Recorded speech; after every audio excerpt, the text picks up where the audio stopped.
The game business today is an online game business, so you need online game technology, game servers, matchmaking.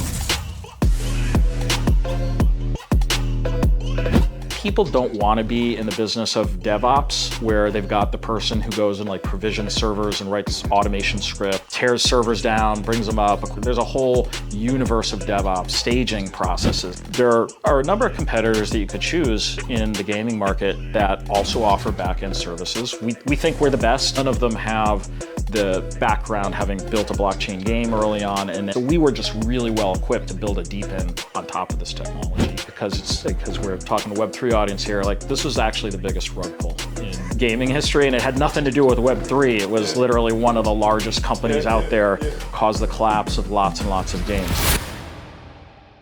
All right, we're live here at the Solana Creator House, and you've probably been seeing this name in the timeline lately because I've been seeing some news, and I've been like, what are these guys building? I need to find out what they're building, and I was like, somebody needs to get me in touch with Beamable because I need to have them on the show. I need to find out what it is that they're going to build. We need to spread the word, and hey, I heard Solana was involved, and I was like, whoa. I was like, Jon better get on the show. So, Jon, I tracked you down. I went down to your event. I was like, hey, who's the CEO? I need to have him tomorrow on the show. You hunted me down. Yeah, you found me. All right, you got me here. Hey, I guess I am... One day notice at GDC. That's a superpower. Hey, I'm trying my best. So, Jon, introduce yourself, but prior to Web3, give me the whole, Jon, who you are. Who am I? Prior to Web3. Okay. I have a kind of a weird background for gaming, in which half of my background is not weird. It's building games. So built one of the first games on the internet called Legends of Future Past, but then more recently at a studio called Disruptor Beam. We built free-to-play mobile games for really popular TV shows. So Game of Thrones and Star Trek, Walking Dead, the Archer FX series. So, beloved worlds that have a lot of people interested in them, shipped games to 20 million players. So the discovery from that was the back-end technology to power these things, the game servers, the multiplayer, the social systems, the economy systems, basically everything you need a game server or some kind of cloud presence for is this really hard to implement part of the process, much different than the front end. The front end today for most games, it's Unity or it's Unreal. Everything's packaged. You get whole marketplaces of components that you can pull off the shelf and build your game with. That has never really existed on the back end for game development. And we aspired to solve that problem in starting Beamable.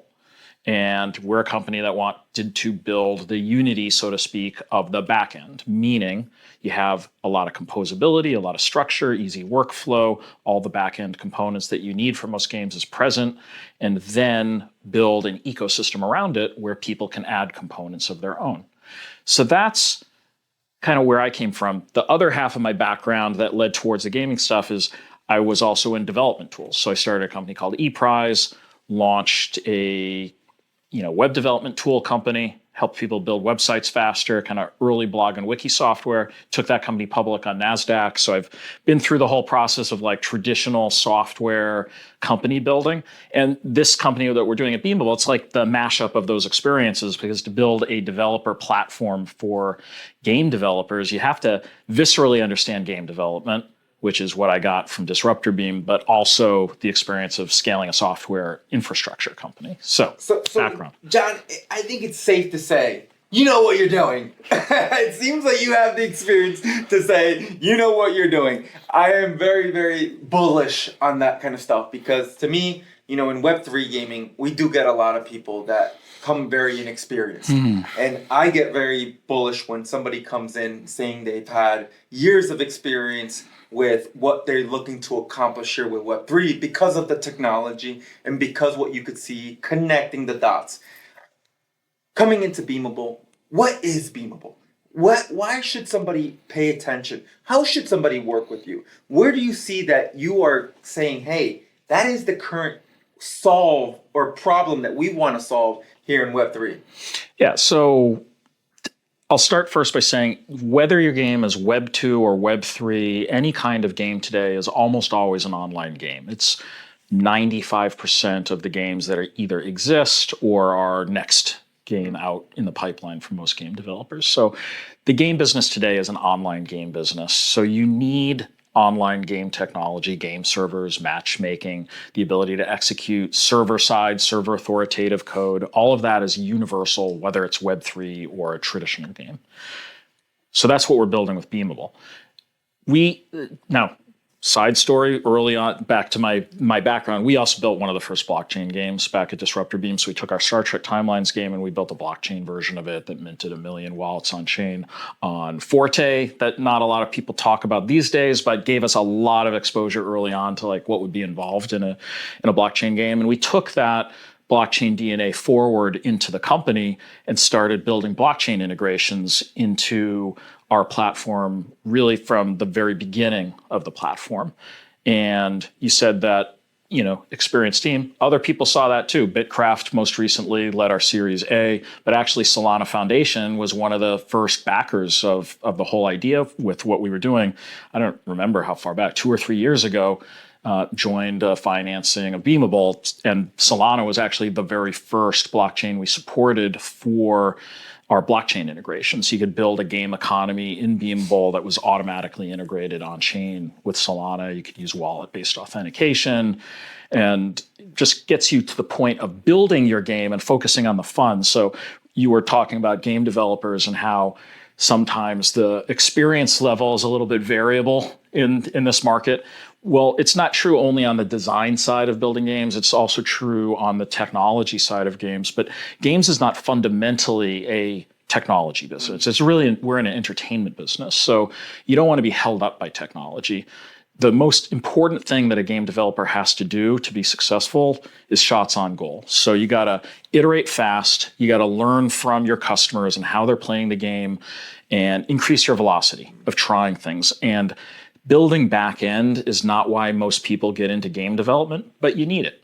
So that's sort of like where we've come from. Now we're going on a very important next stage of the company as well, which is launching a decentralized physical infrastructure network, which of course Solana is really now the leader in. We're joining the likes of Helium and Render and whatnot who are using Solana infrastructure to power DPIN.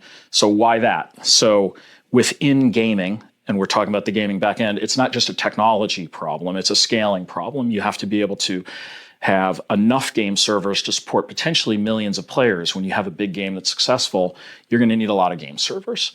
So typically today, that's locked up in these infrastructure silos, usually at Amazon or Google or Azure, are kind of the big three for game developers.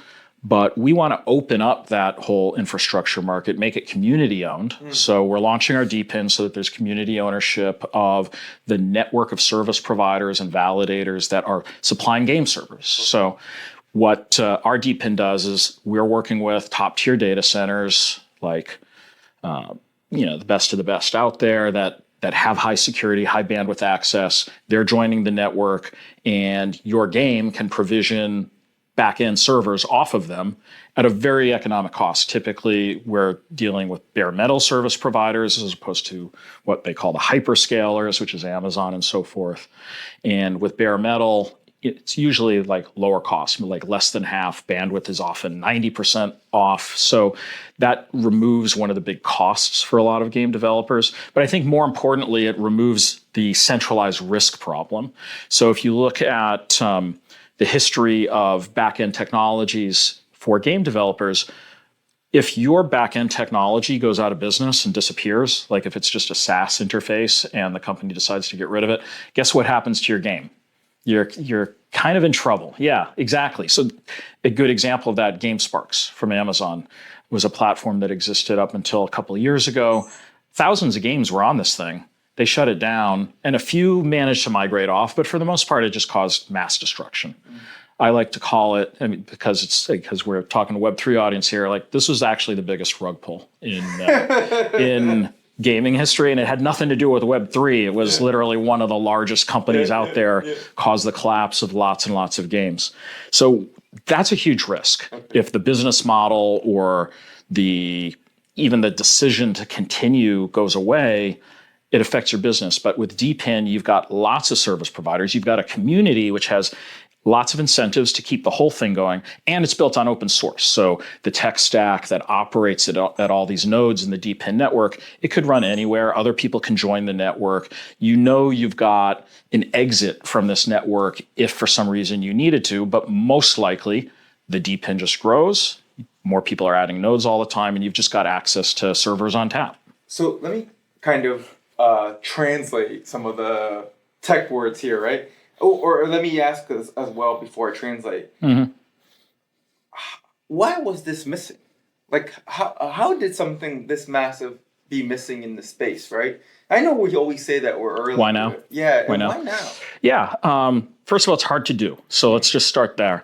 So we'll set the DPIN piece aside for the moment. Just the basics of creating a tech stack for game developers for the back end is a fairly capital-intensive R&D exercise. So we've spent around $20 million of R&D capital, just engineers, not marketing hype, like your Web3 marketing hype that people spend money on. Like actual engineering, building product has been a many-year journey in this company of building the tech that enables this.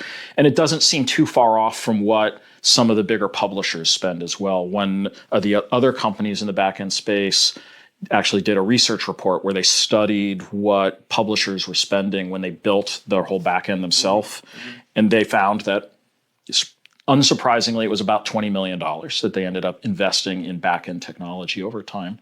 So you can imagine if you keep repeating that across the whole industry, that's just grossly inefficient. And for sure, many versions of that are not good in the first place, and probably they're spending more on the incremental costs of servers and hosting and whatnot. So the problem's hard to solve.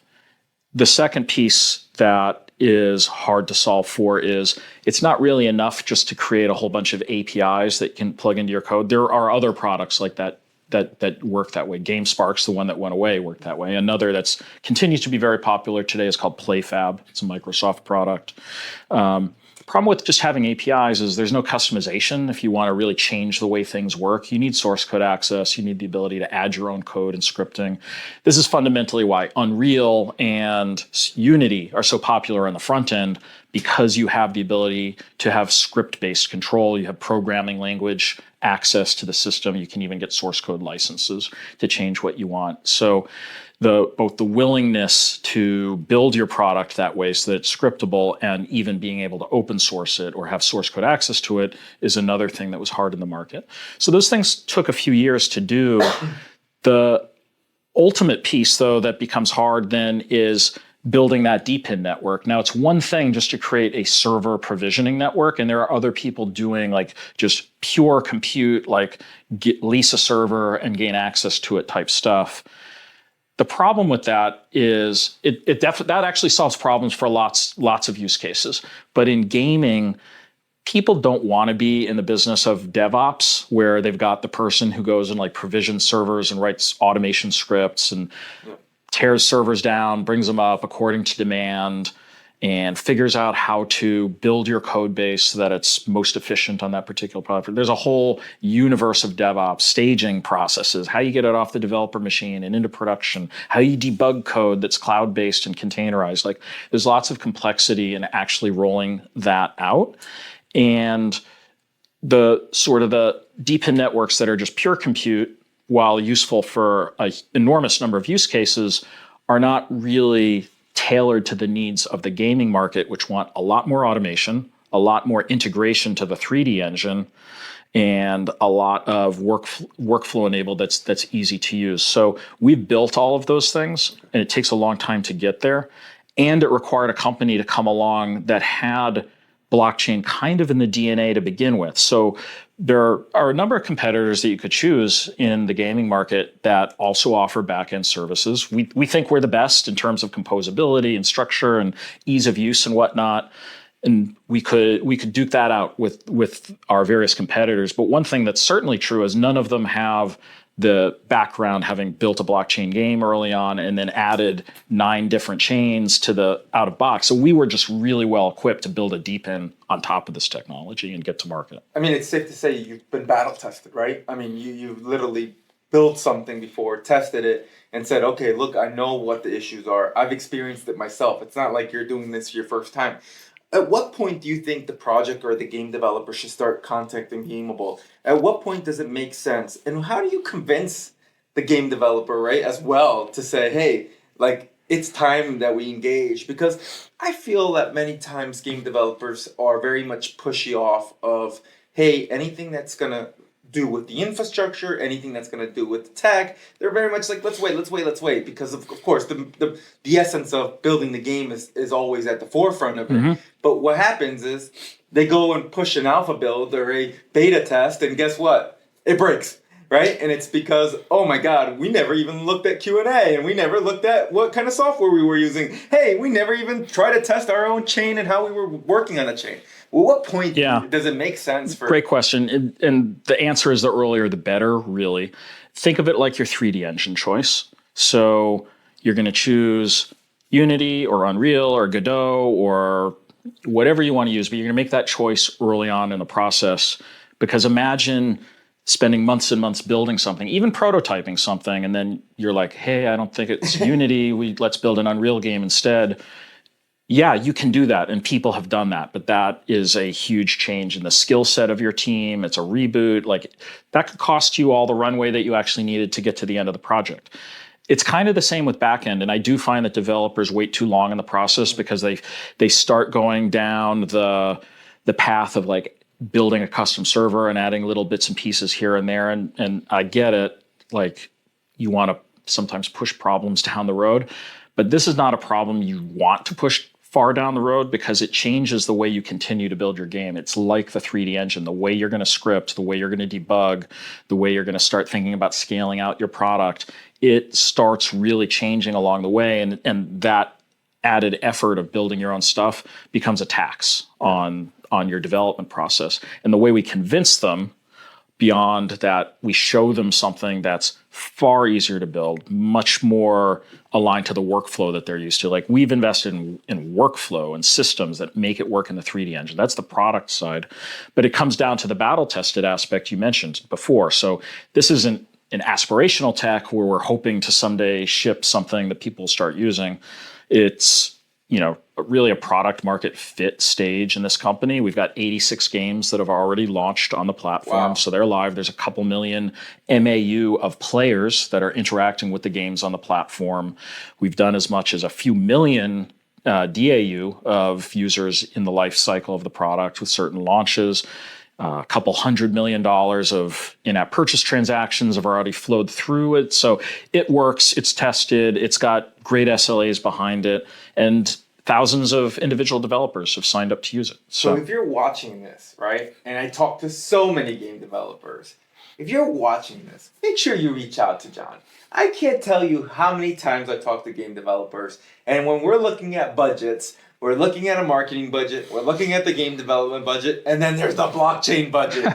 There's a reason he is here. There's a reason he is sitting here, because we are here to solve an issue that you even encountered. Probably the cost and the spend to build something that you're like, man, I need to make game developers be more advantageous and be able to spend less on something that they shouldn't have to worry about. It should be the game development they should be worrying about. Not the blockchain, not the software, not all this. These are the tools that I'm very much bullish and excited for, because this is the way that we will move the space, right? A lot of people always tell me, Jorge, man, the chain needs to be a publisher. And I'm like, I don't know about that. The chain needs to give me the tools to build on there. It's so many things that people want, right? But they forget in an emerging market, all this is still being built to get to the end goal. And I'm very, very excited for what you're building. Very excited that you're building also with Solana.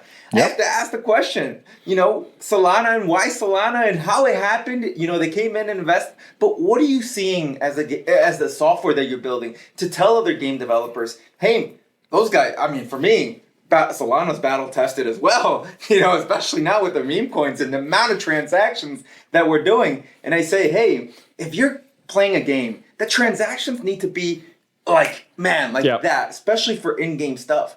So what made you say, hey, Solana? So the Solana bulls are going to love what I'm going to describe here. So, but let me pump my market. Let me pump my bag. All right, good. All right. So there's two sides to what we're doing. There's the game developer SDK where you're building a game, and that's a domain where we're just chain agnostic. So Solana was the first one we implemented, but there's a whole bunch of EVMs, there's Sui, there's all these different options. So you have the choice and flexibility as the game developer to know that you could even change chains if you wanted. It's a very flexible platform that gets you there fast.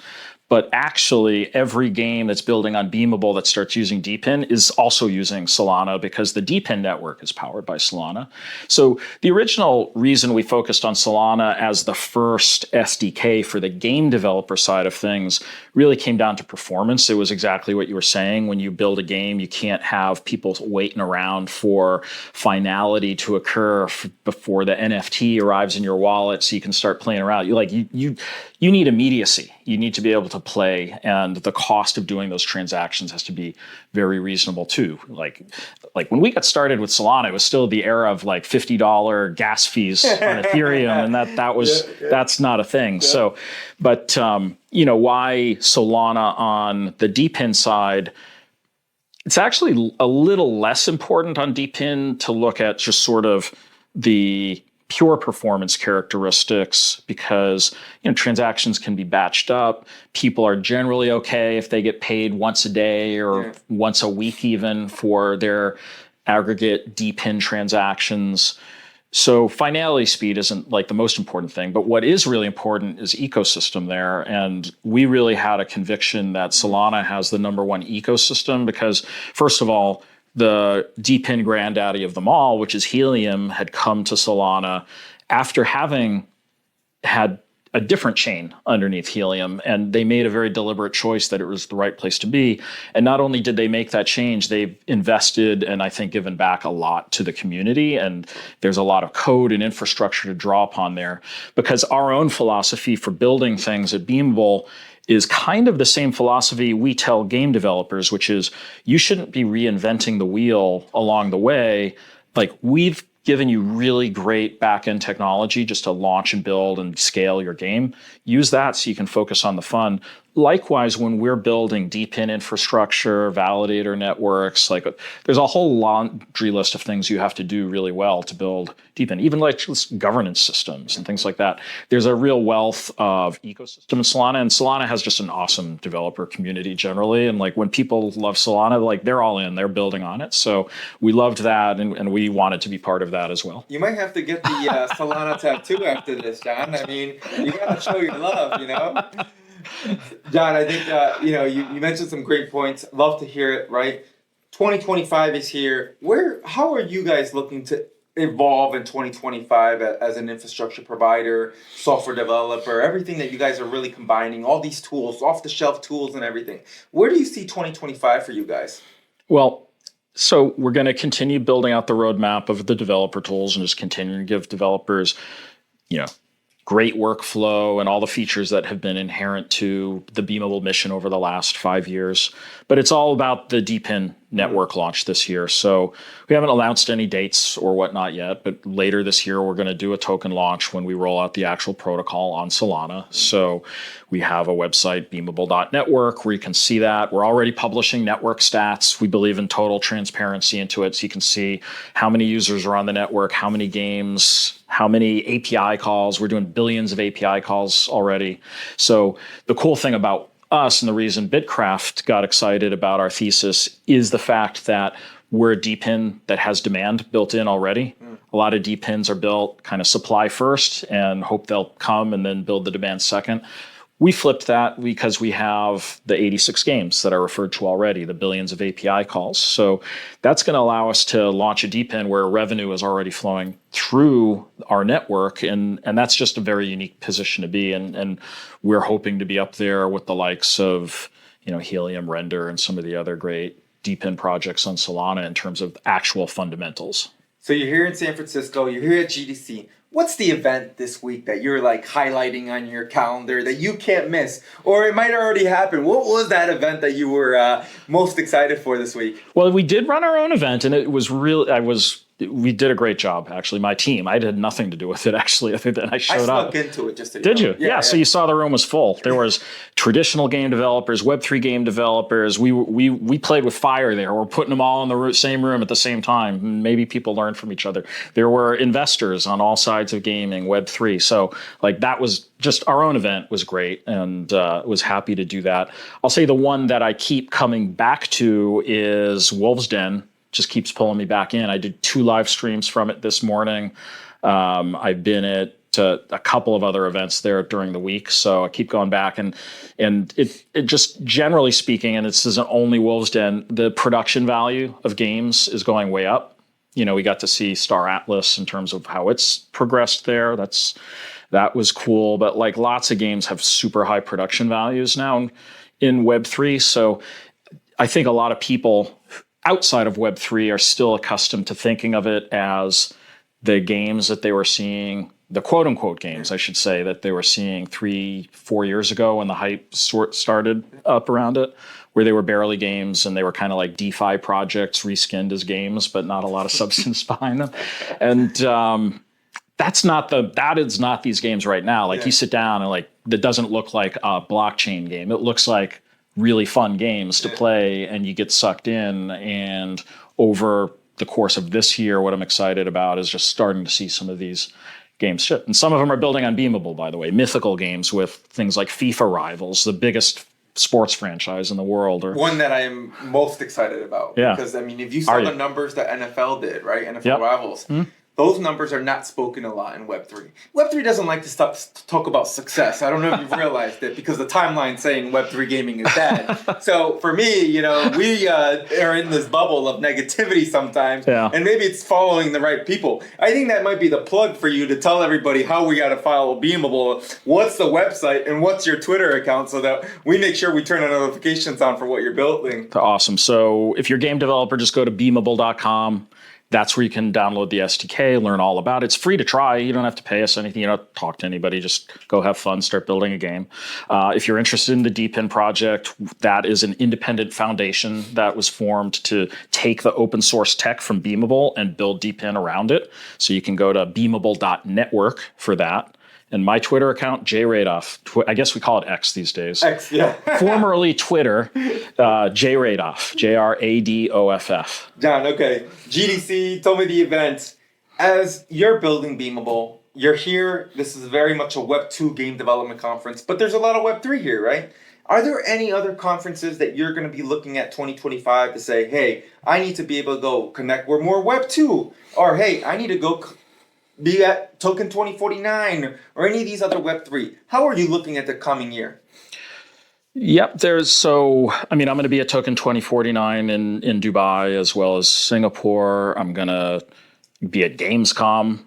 I mean, Gamescom has everything. It's kind of the biggest developer conference in the world, even more so than GDC, because it has all these other elements of like the consumer track. And I don't remember, it's 300,000 or 400,000 people that show up in Cologne for that. I'll be at permissionless. I'll be at consensus. It's still a little bit siloed. Accelerate in May. That's the Solana one. I'm going to that too. Okay. Yeah, we're going to that. And Breakpoint in Abu Dhabi in December. Yep, we're going to Abu Dhabi. Okay, all the above. Thank you. Make sure you got the plug in. Slip them in. There's so many. The fact is, there's so many events this year. I can't even keep track of them anymore. People just tell me where to go and where to show up, and I do it at this point. But it's still a little bit siloed, right? So GDC and Gamescom tend to be traditional game development, although Web3 people show up. Hence, I mean, we're here at GDC. But you go to Consensus and all the other ones we were talking about, like those are all like Web3 developers. And you don't even necessarily see lots and lots of games there. So, I think that maybe over the next couple of years, we're going to start seeing Web3 being more of a presence within the traditional game ecosystem, just in the way that mobile games sort of started out as the black sheep of the industry. I mean, when I was building mobile games at Disruptor Beam, people would be like, okay, it's not really a game, it's mobile. That's not the games that we make in the rest of the game industry. Now, of course, mobile games today are like half the revenue of the industry. There would barely be a game industry if it wasn't for mobile. Web3 is in that very early stage where there hasn't been the iPhone moment yet that has launched it to become really big. And I think this is the year, right? I mean, if you look at most of the class of 2021 and 22 for VC investment, 3-4 years is when they were going to say. We have about 4 flagship titles in the Web3 space that are going to be launching, right? I mean, we're seeing even Off the Grid be open right now and the success they're having. So I think that this might be a pivotal year for us, right? I think that if you are in the Web 2 space, this might be the year where they say, okay, let's look at this actual product that finally is live. Mm-hmm. And how does it work so that we could say, hey, maybe the marketplace works for us. Maybe it's the rewarding the user, the XP, whatever that is, the payment rails they have, esports, whatever it is. There's something there for them to now have a case study on. Because right now, it's a little bit of a vaporware idea, and they haven't really seen it. Sure, it's built out to an extent, but it's not fully yet to the point that it's an immersive experience for a full game launch where they're just diving into. So I think that we might have that breakout of a case study, I say, not a breakout year in because there's still a lot more games to be developed, but it's going to be definitely an exciting time.